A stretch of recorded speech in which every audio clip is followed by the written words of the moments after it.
Hey, don't forget to like and subscribe. Alright. Fait que les MOSFET. Fait que comme on continue sur les MOSFET, fait que nous, dans notre cas, ça peut être utilisé pour plusieurs choses, ok, les MOSFET. Mais dans notre cas, on l'utilise pour les switches. Mais ça peut être aussi utilisé pour générer des PWM. OK? Fait que, par exemple, comme tu on-off une switch, fait que tu laisses passer du courant. Fait que, par exemple, au lieu de... Ben, en fait, un exemple plus concret, si je m'en vais chercher, par exemple, dans les brush motors, puis là que j'ouvre ça, que je m'en vais dans le datasheet, puis là que je m'en vais dans comment que c'est fait à l'intérieur. Pas ici, pas ici, pas ici. Ici. Fait que tu vois ça? Ça te fait-tu rappeler quelque chose, ces symboles-là? C'est des MOSFET à l'intérieur. OK? Puis ces MOSFET-là sont connectés justement, ben, la gate est connectée à une pin, justement le enable, qui fait en sorte que quand tu enable la gate, alors pour que le gate se ferme puis que le MOSFET laisse passer le courant, ben là, il va laisser passer le courant. Puis justement, les chips qu'on utilise un peu là, ben, c'est fait pour. Ben, les IC qu'on a utilisés, ben, c'est des MOSFET à l'intérieur au final, qui forment un pont H pour le code des moteurs, pour faire des directions plus le kit. Fait que les MOSFET, ça peut être pour plein de choses, mais en réalité, genre comme de base, c'est juste que tu t'envoies un signal à un endroit sur la gate, puis après ça, il te dit, ouais, je peux laisser passer du courant ou non, je vais pas laisser passer du courant. Dépendant si tu respectes les règles qu'il t'a demandé. Fait que ça peut Est-ce que être je peux pour te des poser une switches. question? Ah ouais, vas-y, vas-y. Un MOSFET, c'est quoi sa relation par rapport à un transistor? Ah, un MOSFET, c'est un transistor aussi. OK. C'est Parce juste que un j'étais différent comme type. OK, c'est juste un type différent de transistor. Donc en théorie, Ouais, ben, si juste dans les transistors, il y a plusieurs types de transistors. Genre, je mmh dis ça comme ça, mais je m'y connais pas vraiment énormément, là. Mais tu peux le Oui. considérer comme un transistor. OK, merci. Si je, tu on peut même regarder avec DJKey, est-ce que les MOSFET sont dans la catégorie transistor? Puis je pense que oui.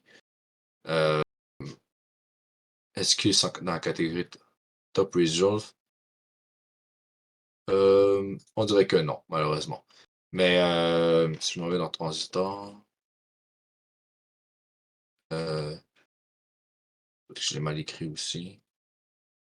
Ouais, ils sont pas à avoir les MOSFET, mais ouais, ben, regarde, il y a MOSFET un peu ici, gauche à droite.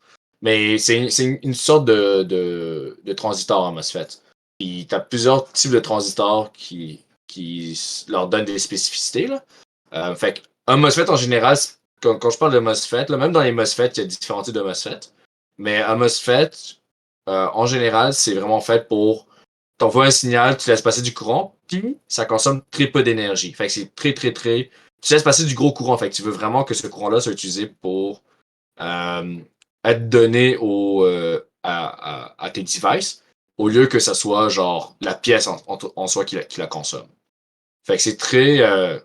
Ça consomme très peu ton énergie, mais ça t'aide énormément. Fait que c'est vraiment, vraiment avantageux dans ce contexte-là.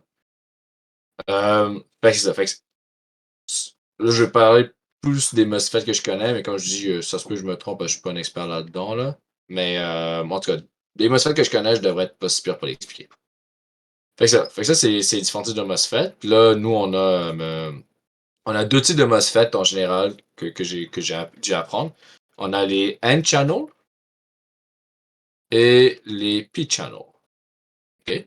Et là, c'est vraiment drôle parce que leur symbole différencie vraiment très peu, là. Bon, c'est pas exactement lui.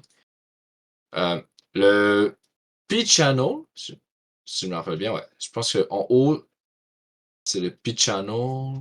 Où le... En fait, ah ouais, c'est ça. Puis en plus, il y a comme quatre types. Et il est là. Attends, je vais essayer de retrouver le site web que je regardais énormément. Non, c'est pas lui. C'est lui? Ouais, ça. C'est parce que t'as les N-channel puis les P-channel. Puis dans les deux, t'as aussi deux catégories. C'est- Genre, pour le vrai, ça a été vraiment un gros fuck pour tout comprendre ça. Euh, Voir si je peux pas trouver le. Et en plus, je l'avais tellement regardé, je ne comprends pas pour le historique.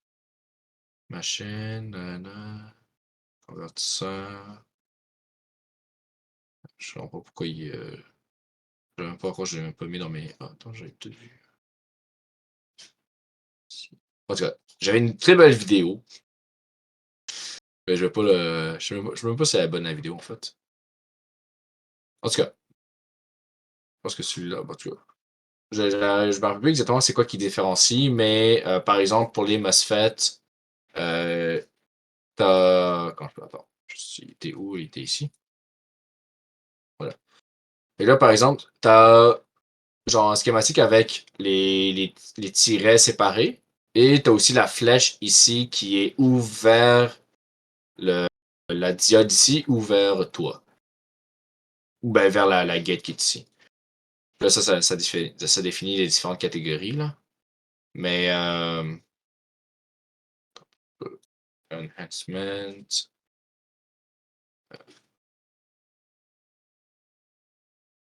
Pourquoi je ne l'ai pas ici? Ah non, je vais le faire. Et là, j'aurais dû le préparer. Ah, celle-là peut faire la job. OK. Fait que t'as les P-Channel Enhancement puis Depletion, puis t'as les N-Channel Enhancement puis Depletion Type. Puis là, justement, comme tu vas voir, comme N-Channel, la flèche est vers la gate, puis P-Channel, la flèche est vers à droite, là. Attends, il y avait une diode ici, là. Pourquoi les symboles sont pas tous exacts, là? Mais bon. Puis, quand c'est un enhancement, c'est des pointillés. Puis quand c'est un depletion, c'est une ligne droite. Fait que juste un petit truc rappel de même. Ensuite, c'est quoi le fonctionnement? Un N-channel, OK? Ça, j'ai appris du temps à le comprendre, OK? Puis ça a causé des problèmes quand j'ai essayé de faire la switch cette année. Le N-channel est utilisé à la fin d'un circuit et non au début. Et un P-channel est utilisé au début du circuit et non à la fin. Fait que ça, c'est un exemple. Fait qu'on a le VCC, on a les moteurs, le circuit, puis le kit, on a toutes les affaires connectées qui consomment l'énergie. Et à la fin, on a euh, un N-channel. Dans ce cas-ci, on a euh, dans le P-channel, tu vois, on a le VCC, on a directement le MOSFET et après, on a le reste du circuit. OK? Et si on regarde rapidement, là, je l'avais tu ici. Ici. Fait que eux, habituellement, la flèche est vers la diode. Fait que ça fonctionne c'est un P-channel. Et la barre est droite. Je vais pas être plus pied. Fait que c'est un enhancement, ce cas-ci. Fait que c'est. Voilà. Puis là, c'est quoi la différence entre enhancement et depletion type? Là, je vais espérer juste retrouver le tableau pour expliquer. Là, je l'ai pas le tableau. Oh là là. Oh là là là. Toi, dis-moi que tu es exactement ce que je recherche. Non, tu n'es pas. Tu n'es pas le réélu. Ça? Ah? Ah, oui, oui, oui. Oui, je pense que c'est lui. Ça je vous enverrai le lien. Dans le lien de la description de la vidéo. Et voilà. OK. Fait que ça, c'est la différence entre depletion et enhancement. Okay? Fait que depletion, c'est que quand le voltage GS, c'est la différence entre le voltage de la gate et le voltage de la source. OK? Est plus grand que le VE, donc le minimum. Donc, la MOSFET va être à on, donc il va fermer la gate. Donc, le courant va passer. S'il est à 0, il est à on. Fait que la différence entre depletion et enhancement, c'est le 0 ici. Donc, le depletion, il va être à on quand il est à 0, puis l'enhancement va être à off quand il est à 0. Sinon, les N-channel, quand le voltage de la gate à la source est positif, il va être à on. Quand il est négatif, il va être à off. L'inverse pour le P-channel, c'est que quand il y a la différence de voltage entre le gate et la source va être à plus grand que le VE, il va être à off, donc positif. Ben, quand il va être positif, quand le voltage, la différence va être positive, ça va être à off. Puis quand le voltage, la différence va être négatif, il va être à on à ce moment-là. OK?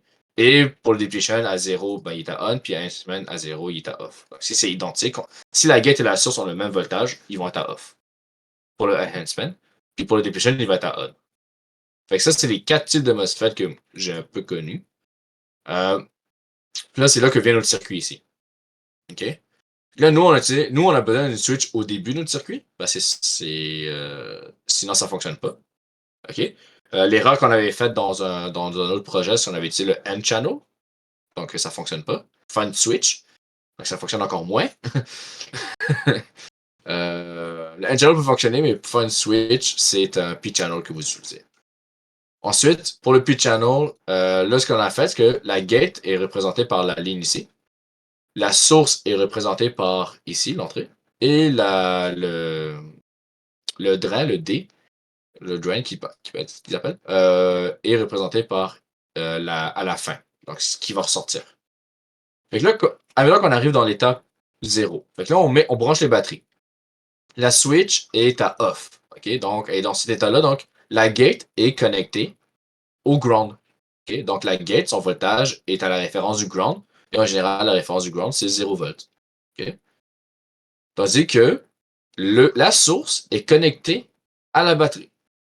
Et la source de la batterie est. Nos batteries sont de 7,4 volts, par exemple. Donc, dans un contexte où est-ce que c'est clair que c'est plus gros que 5 volts, donc la source est à 5 volts. Fait que la différence entre le 4 volts et euh, entre la gate et la source, donc G moins S, donc 0 moins 5 volts, c'est moins 5, tout simplement. Fait que, vu que c'est moins 5, ce qui va arriver, c'est que si on regarde exactement, vu que c'est moins 5, donc ça vient dans ce cas-ci, donc que le voltage est négatif, il va être à on, tout simplement. Et c'est normal, c'est ce qu'on souhaite. On veut que quand la gate et la source soient différentes dans ce cas-ci, que ça fonctionne. Qu'il laisse le courant passer. Fait que c'est pas la fin du monde. Tandis que, à l'inverse, si on change l'état de la switch pour que le, le courant soit connecté à la gate et à la source, donc théoriquement, ça va être 0. OK? Donc, il ne devrait pas avoir de fluctuation, il ne devrait pas avoir de différence de voltage. Ben, on va arriver à 0. Donc, c'est un enhancement qu'on a. Fait que donc, si on regarde notre circuit, puis qu'on veut un MOSFET qui fonctionne, on a besoin de P-channel enhancement. OK? Et si on regarde bien, comme j'ai dit, la flèche vers la diode, c'est un P-channel, et quand c'est les pointillés, c'est un enhancement. Fait que si on regarde un peu dans le contexte des images ici, et voilà. OK? Fait que c'est comme ça que ça fonctionne, tout simplement. Tandis que les N-channels, ça aurait été l'inverse. Il aurait fallu que le voltage de la source soit plus petit que le voltage de la gate. OK? Et à savoir que le voltage du drain provient du voltage de la source. OK? Fait que c'est pour ça que dans ce contexte-là que utiliser un channel, c'est illogique parce qu'il faudrait que le voltage de la gate soit plus grand que celle de la source. Mais nous, on veut le voltage de la source, OK? Qui soit passé au drain pour qu'ensuite le drain continue. Dans un contexte où est-ce qu'on veut un N-channel, c'est lorsque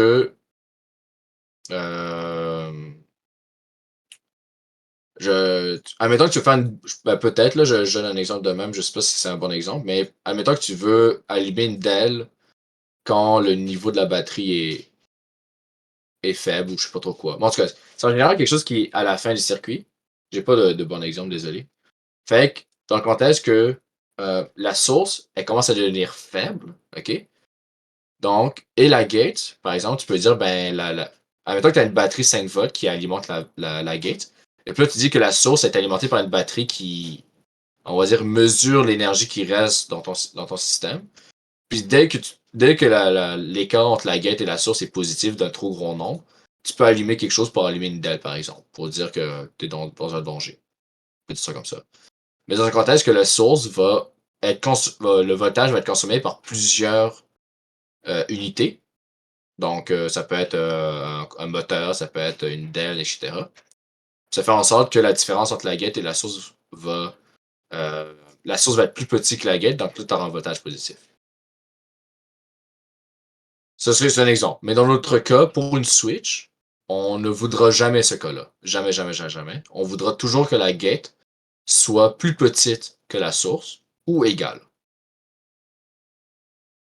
pour avoir ce système-là, pour que ça fonctionne. Fait que c'est ça. Fait que ça, c'est une erreur au départ qu'on avait faite, quand on avait utilisé des N-channel. Ben là, on a compris comment ça fonctionnait. Fait qu'on a utilisé des P-channel. Et ça a fonctionné parfaitement. Par chance. Youpi. Fait que ça c'est dans ce contexte-là. Puis, ben, si on prend l'exemple, par exemple, du moteur, je sais pas si j'avais encore ici. Fait que, par exemple, ici, fait que ça, c'est le VM. OK? Fait que ça, c'est du 12 volts qui passe ici. Puis là, c'est le signal de la. euh, Ah, ben regardez, ici, il y a des P-channel, puis ici, il y a des N-channel. Hein? Parce que ça, ici, c'est les moteurs, qu'on pouvait voir. Fait que les P-channels sont avant l'utilisation des moteurs et les N-channels sont après l'utilisation des moteurs. Fait qu'ils sont bien placés ici. Puis là, je sais juste pas, ça, c'est connecté à quoi exactement, malheureusement. Parce qu'ici, il explique. Ça, c'est les inputs. Fait que enable off. Fait que imagine que c'est connecté. Peut-être que c'est connecté au standby. Ouais, pour être honnête, ces pins-là, ici. Parce que s'il est connecté au standby, ça serait logique, selon moi, mais bon. Ça fait en sorte que si tu alimentes le standby, OK, fait que tu mets par exemple le P-channel ici. Là, tu dis que le VM qui passe par là est positif. Fait que là, t'es comme OK. Fait que ça fait en sorte que. Quand je fais ça. Fait que le VM ici est positif, donc il faut que la gate soit plus petite ou plus grand. Plus petite ou égale. Parce que c'est. Ben là, c'est pas un enhancement, on dirait. En tout cas, ils ont peur d'avoir explicité. Parfois, les affaires, ils ne le précisent pas. Fait qu'il doit être plus petit. Il faut que la gate soit plus petite que le voltage motor pour que ça passe. OK? Et si on regarde bien, le minimum de VM qui est demandé, OK, fait que ça, c'est le retin, en tout cas. Fait que ça, le VM doit être entre 2.5 à 15 volts. Pourquoi 2.5? C'est parce que la gate, quand elle est alimentée, euh, elle va être alimentée à 2.5. J'ai juste skippé le circuit ici. Fait que ça fait en sorte que il faut que ça soit capable de répondre correctement. Fait que tant qu'il est plus rond que 2.5, il y aura un écart positif. Un négatif, je veux dire. Donc, le courant va passer correctement. Puis là, ici, à ce moment-là, selon tes enable A, je pense. Ah, finalement, je pense que ça, c'est plus logique si c'est enable A qui est connecté. Ben, enable A, enable B pour les trucs. Honnêtement, je sais pas comment ils l'ont fait, pour être honnête, fait que, on va juste arrêter de dire des conneries. Mais en tout cas, il faut juste comprendre que cette pin-là, ces 4 pins-là sont connectés à quelque chose, que ce soit standby ou les enable, etc. Pour faire en sorte que quand la différence entre, ben pour le P-channel, quand la différence entre le VM et la gate est négatif, donc le voltage de la gate est plus petit que le voltage VM, d'un écart de 2.5, parce que c'est ce qui est écrit un peu indirectement dans la documentation de ce datasheet, ben le courant va passer. Ça va fonctionner. Tandis que ici, il faut, pour que le courant continue à aller et que ça soit positif, il faut que le courant ici, donc on se dit qu'après que le moteur a été consommé, il soit connecté à un ground, donc il doit être connecté à ici, ça doit être 0 volt. OK? Fait que vu qu'à partir d'ici, c'est du 0 volt ou ish environ, OK? Ben, il faut que la gate soit. Ici, la gate va être positive. OK? Donc, c'est pour ça qu'on utilise des N-channel ici. Parce que la gate va être positive, donc plus grand que 2.5, etc. Mais la, la source qui provient d'ici, qui provient après l'utilisation des moteurs, va être à 0 volt.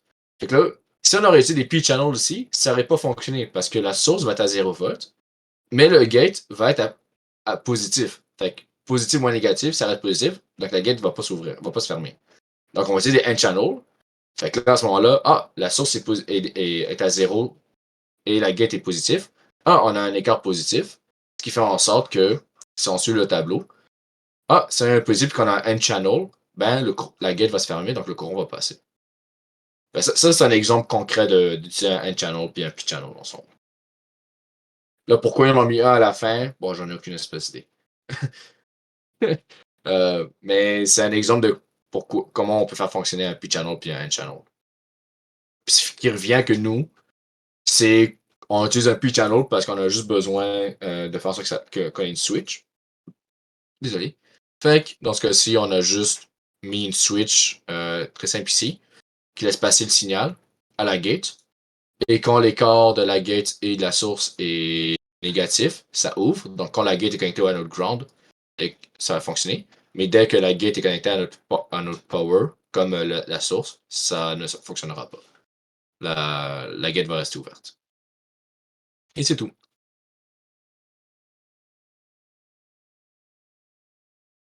Fait que, on peut. Si vous avez des questions avant qu'on arrête la vidéo. Non? Est-ce que Marc, tu comprends bien?